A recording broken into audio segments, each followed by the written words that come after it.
नमस्कार, बहुत स्वागत है आप सभी का प्राइम न्यूज देख रहे हैं आप। मैं हूं आपके साथ सिमी सोयब। समय धुआंधार शतक का, लेकिन उससे पहले सीधे लिए चलते हैं नैनीताल, जहां पर मुख्यमंत्री धामी लाइव है। क्या कुछ कह रहे हैं आपको सीधे सुनाते हैं।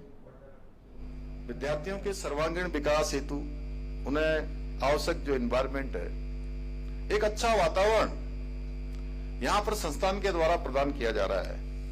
मुझे गर्व है कि यह संस्थान वर्षों से उत्तराखंड में यहाँ के युवाओं को तकनीकी शिक्षा के क्षेत्र में आगे बढ़ाने में बहुत महत्वपूर्ण कार्य कर रहा है। जब पहाड़ में तकनीकी शिक्षा के अवसर बहुत सीमित थे, बहुत कम थे, तब इस संस्थान ने युवाओं को रास्ता दिखाने का काम किया।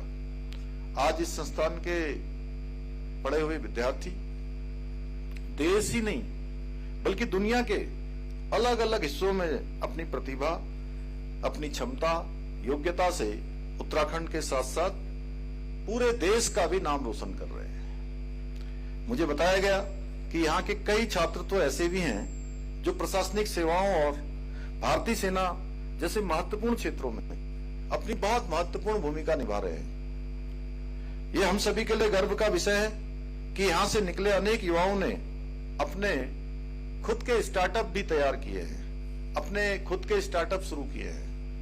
इसलिए मैं गर्व के साथ कह सकता हूं कि बिड़ला संस्थान भीमताल हमारे राज्य का न केवल एक महत्वपूर्ण संस्थान है, बल्कि एक निजी संस्थान होने के बावजूद सरकार के साथ निरंतर कंधे से कंधा मिलाकर राज्य में तकनीकी शिक्षा को मजबूत करने के लिए निरंतर कार्य कर रहा है।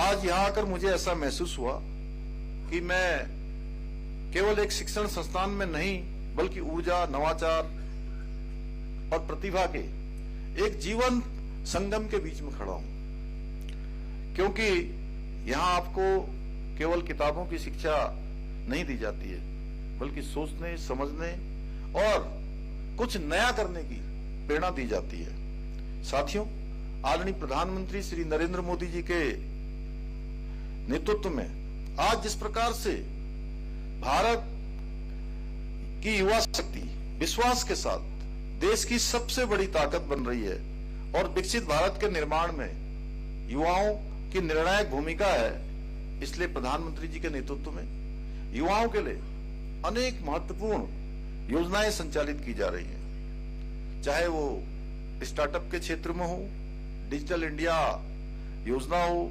मुद्रा योजना हो, अटल इनोवेशन मिशन हो या पीएम युवा योजना हो, ये सभी पहले हमारे युवाओं को अब एक नवाचार की ओर ले जा रही है। वो नवाचार ये है कि इसके पीछे माननीय प्रधानमंत्री जी की सोच है कि अब हमारे देश के युवा अपना प्रशिक्षण कर लें, अपना शिक्षण कर लें, तकनीकी शिक्षा कर लें, अन्य शिक्षा कर लें, शोध कर लें, अनुसंधान कर लें। उसके बाद वो सभी युवा अब रोजगार मांगने वाले न बने बल्कि भविष्य में वो रोजगार देने वाले बने। इस सोच के साथ आज प्रधानमंत्री जी देश को आगे बढ़ा रहे हैं। साथियों, आदरणीय प्रधानमंत्री जी के मार्गदर्शन और उनके सहयोग और उनकी प्रेरणा से आज हमारी सरकार भी उत्तराखंड में शिक्षा व्यवस्था को मजबूत बनाने के लिए और सशक्त बनाने के लिए, उसके साथ साथ युवाओं को आगे बढ़ाने और उन्हें नई संभावनाओं से जोड़ने और उनके उज्जवल भविष्य के निर्माण की दिशा में हम निरंतर कार्य कर रहे हैं। इसी क्रम में हमारी सरकार ने देश में सबसे पहले नई शिक्षा नीति लागू करके अपनी प्राथमिकताओं को हमने स्पष्ट कर दिया था। नई शिक्षा नीति के तहत अब हमारे विश्वविद्यालयों, महाविद्यालयों में आर्टिफिशियल इंटेलिजेंस, मशीन लर्निंग और बिग डेटा जैसे अनेक आधुनिक विषयों के कोर्स शुरू किए जा रहे हैं। साथ ही प्रदेश के अंदर 20 मॉडल कॉलेजों की स्थापना की दिशा में भी तेजी से कार्य किया जा रहा है। इसके अलावा छात्र छात्राओं की सुविधाओं के लिए महिला छात्रावास, आधुनिक आईटी लैब, नए परीक्षा भवनों का निर्माण भी किया जा रहा है। इतना ही नहीं, हमने कुछ नवाचार भी किए हैं। जैसा आप सबने अभी ये नवाचार किया है, उसी प्रकार से हमने कुछ अपने कामों में भी नवाचार किया है। हमने ब्रिटेन के साथ सेवनिंग उत्तराखंड छात्रवृत्ति के लिए भी समझौता किया है, जिसके माध्यम से प्रदेश के प्रतिभाशाली विद्यार्थियों को उच्च शिक्षा के लिए अंतर्राष्ट्रीय स्तर के अवसर प्राप्त हो रहे हैं। विदेशों में भी उनको शिक्षा के अवसर प्राप्त हो रहे हैं। साथ ही इन्फोसिस स्प्रिंग बोर्ड के साथ सहयोग स्थापित कर महाविद्यालयों में कंप्यूटर आधारित आधुनिक कोर्स संचालित किए जा रहे हैं। हमारी सरकार द्वारा महाविद्यालयों के बुनियादी ढांचे को मजबूत करने का काम भी किया जा रहा है और 9 नए महाविद्यालयों की स्थापना की दिशा में तेजी से कार्य किया जा रहा है। इसके अलावा देवभूमि उद्यमिता योजना के माध्यम से शिक्षण संस्थानों में उद्यमिता और नवाचार की मजबूत संस्कृति विकसित की जा रही है। शोध कार्यों को बढ़ावा देने के लिए हमने मुख्यमंत्री शोध प्रोत्साहन योजना प्रारंभ की है।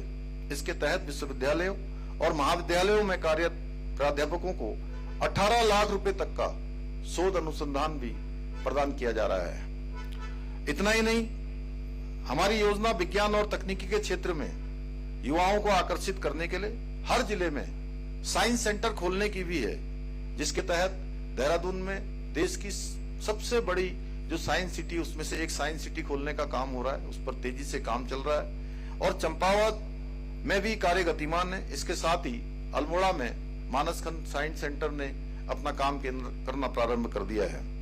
हमने युवाओं के भविष्य को सुरक्षित करने के लिए, आप सभी को पता है कि राज्य में देश का सबसे सख्त नकल विरोधी कानून लागू किया है।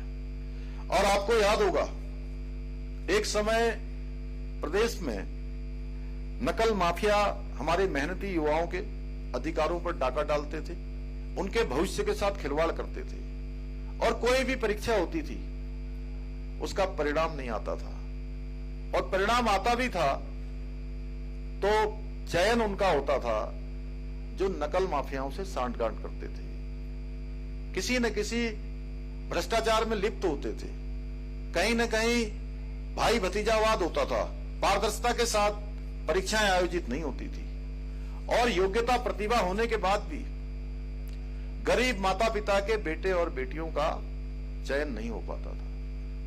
भाइयों बहनों, उनके सपने टूट रहे थे, आत्मविश्वास कम हो रहा था, लगातार उन माता पिताओं के साथ भी धोखा हो रहा था जो अपनी जिंदगी में जो सामान्य उनके जीवन की आवश्यकताएं होती हैं, उन आवश्यकताओं को भी कमी करते थे, उनमें कटौती करते थे, अपने बच्चों को पढ़ाते थे, लिखाते थे, उनकी तैयारियां करवाते थे, लेकिन जब रिजल्ट आता था तो उन बच्चों का चयन नहीं होता था जिनके अंदर प्रतिभा, क्षमता और योग्यता होती थी। हमने इस व्यवस्था को बदलने का काम किया।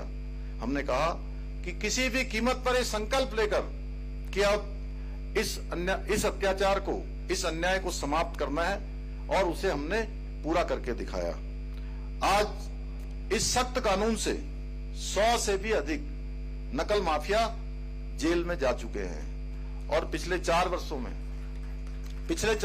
में रिकॉर्ड 32,000 से भी अधिक युवाओं को सरकारी नौकरी मिली है, जो अगर मैं राज्य गठन के बाद सभी सरकारों की अगर मैं बात करूं तो जो पिछली सरकारों के मुकाबले ये आंकड़ा 4 गुना से भी अधिक है। साथियों, आज के इस विशेष अवसर पर मैं यहाँ चूंकि अभी मैं सुन रहा था बहुत सारा संस्थान बहुत अच्छा काम कर रहा है, तो मैं यहाँ डॉन लाइब्रेरी की स्थापना तथा कंप्यूटर विभाग के उच्चीकरण के लिए 50 लाख रुपए की धनराशि देने के साथ साथ इस संस्थान के ऑडिटोरियम के लिए भी आवश्यक फर्नीचर उपलब्ध कराने के लिए भी अतिरिक्त 50 लाख रुपए की धनराशि प्रदान करने की घोषणा करता हूं। मुझे पूरा विश्वास है कि इन सुविधाओं के विकसित होने से यहाँ के छात्र छात्राओं को तकनीकी शिक्षा के क्षेत्र में और बेहतर अवसर प्राप्त होंगे तथा शैक्षणिक और सांस्कृतिक गतिविधियों को और अधिक प्रोत्साहन मिलेगा। मैं आज के अवसर पर आप सभी युवाओं से ये कहना चाहूंगा कि आज का युग परिवर्तन का युग है और इस परिवर्तन का नेतृत्व आप जैसे युवाओं के हाथ में है। इसलिए आप अपने भीतर जिज्ञासा और नवाचार की भावना को हमेशा जीवित रखें। आप केवल तकनीकी के उपयोगकर्ता न बने, बल्कि आने वाले समय में आप टेक्नोलॉजी के निर्माता भी बने। मुझे पूरा विश्वास है कि ये संस्थान आपको आगे बढ़ने, नवाचार की दिशा में नेतृत्व करने और अपने सपनों को नई ऊंचाइयों तक पहुंचाने के लिए इसी प्रकार प्रेरित करता रहेगा। भाइयों बहनों, आज चूंकि मैं भीमताल विधानसभा में हूं और यहाँ के माननीय विधायक श्री राम सिंह कैड़ा जी अब कैबिनेट मंत्री भी हैं और उन्होंने पहले से भी चूंकि काफी सारे कामों को उन्होंने इस क्षेत्र में आगे बढ़ाया है, बहुत सारे काम आगे बढ़ाए और ये जब